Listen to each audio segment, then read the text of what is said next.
एक दिन एक अमीर आदमी भगवान शिव के दर्शन करने के लिए मंदिर में गया। इस आदमी ने बहुत ही महंगे जूते पहन रखे थे और उसने ऐसा सुन भी रखा था कि इस मंदिर में अक्सर चोरी होती रहती है। इस वजह से उसका मन ही नहीं हुआ कि वह अपने कीमती जूते वहां बाहर छोड़कर चला जाए। जूते पहनकर वह मंदिर में नहीं जा सकता था और उसे ऐसे बाहर छोड़कर भी वह जाना नहीं चाहता था। अब वह करे तो क्या करे, वह बड़ी दुविधा में पड़ गया था। थोड़ी देर सोचने के बाद उस अमीर आदमी ने मंदिर के बाहर बैठे एक भिखारी से बात की। अमीर आदमी ने उस भिखारी को अपने जूते संभालने के लिए दे दिए। भिखारी भी उसके जूते संभालने के लिए राजी हो गया।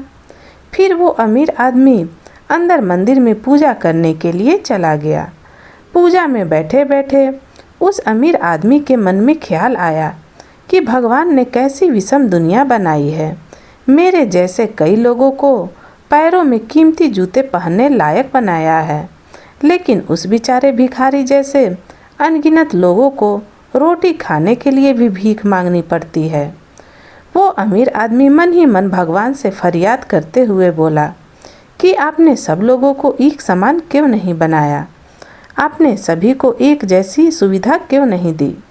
फिर उसने मन ही मन तय किया कि यहाँ से वापस जाते समय वो उस भिखारी को 500 रुपये देकर जाएगा। पूजा खत्म होने के बाद जब अमीर आदमी बाहर आया तो ना उसे अपने जूते दिखाई दिए, ना उसे वो भिखारी दिखाई दिया। उस अमीर आदमी को लगा कि भिखारी किसी काम से कहीं बाहर गया होगा, इसलिए थोड़ी देर तक उसने वहीं खड़े रहकर भिखारी का इंतज़ार किया। काफ़ी देर तक इंतज़ार करने के बाद भी जब भिखारी वापस नहीं आया तो उस अमीर आदमी को पता चल गया कि भिखारी उसे ठग के चला गया है। दुखी होकर अमीर आदमी नंगे पैर ही अपने घर की तरफ चल पड़ा। रास्ते में उस अमीर आदमी ने देखा कि फुटपाथ पर एक जूते चप्पल बेचने वाला बैठा है। अमीर आदमी एक जोड़ी चप्पल खरीदने के लिए उसके पास पहुंच गया। वहां पहुंचते ही उस अमीर आदमी की नज़र उसके जूते के जैसे ही जूते पर पड़ी। अमीर आदमी पहचान गया कि ये उसी के जूते हैं।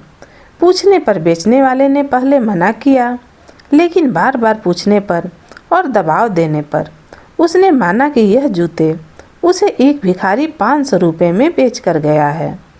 अब वह अमीर आदमी बिना चप्पल खरीदे मुस्कुराते हुए वहाँ से अपने घर की तरफ नंगे पैर ही चला गया। उसे भगवान से की गई अपनी फरियाद का जवाब मिल चुका था।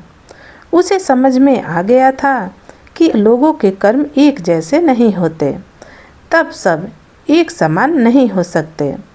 भगवान ने उस भिखारी के तकदीर में 500 रुपये ही लिखे थे, लेकिन कैसे कर्म करके उन्हें लेना है यह उस भिखारी के हाथ में था। अगर वह चोरी ना भी करता फिर भी उसे 500 रुपये मिलने वाले थे। शायद उसके ऐसे ही बुरे कर्मों की वजह से आज वो भिखारी था।